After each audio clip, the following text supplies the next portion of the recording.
Students, তোমাদের সাথে আমি ইউরোপ চ্যাপ্টারটা পুরোটা শেয়ার করেছি।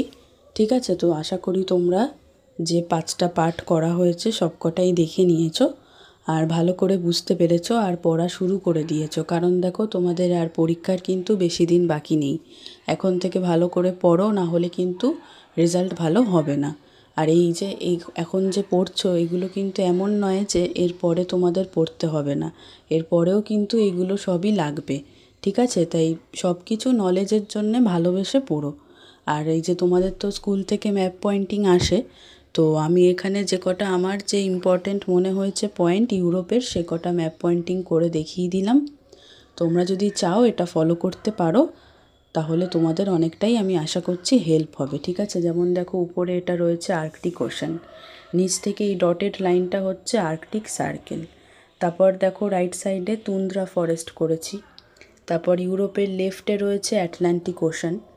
তারপরেই দেখো নর্থ সি, নিচেরটা ইংলিশ চ্যানেল। তারপর হচ্ছে নিচে স্ট্রেট অফ গিব্রাল্টার। আর একদম সাউথে রয়েছে ইউরোপের মেডিটেরিয়ান সি। তারপর রাইটে চলে দেখো আছে ব্ল্যাক সি। দেন আছে এদিকে ক্যাসপিয়ান সি। একটুখানি আবছা আবছা লাগবে কারণ পেন্সিল দিয়ে করা হয়েছে, তো তোমরা একটু বুঝো, আমি বলেই দিচ্ছি মুখে। তারপর দেখো এই যে অ্যালপস মাউন্টেন করা হয়েছে, যার মধ্যে রয়েছে অ্যালপস মাউন্টেন রেঞ্জের মধ্যে মাউন্ট ব্ল্যাঙ্ক, যেটা কিনা পিকটা রয়েছে। তারপর রিভার দানুবে করা রয়েছে। নেক্সট দেখো স্টেপি গ্রাসল্যান্ড করা হয়েছে, লেক লাদোগা করা হয়েছে, ভলগা রিভার করা হয়েছে। ভলগা তো এই যে দেখো, এই ভলগা রিভারটা দেখতে পাচ্ছ তো তোমরা, যেটা উপর থেকে নিচ অব্দি এসেছে, স্টেপি গ্রাসল্যান্ড দিয়ে ঢুকে গেছে।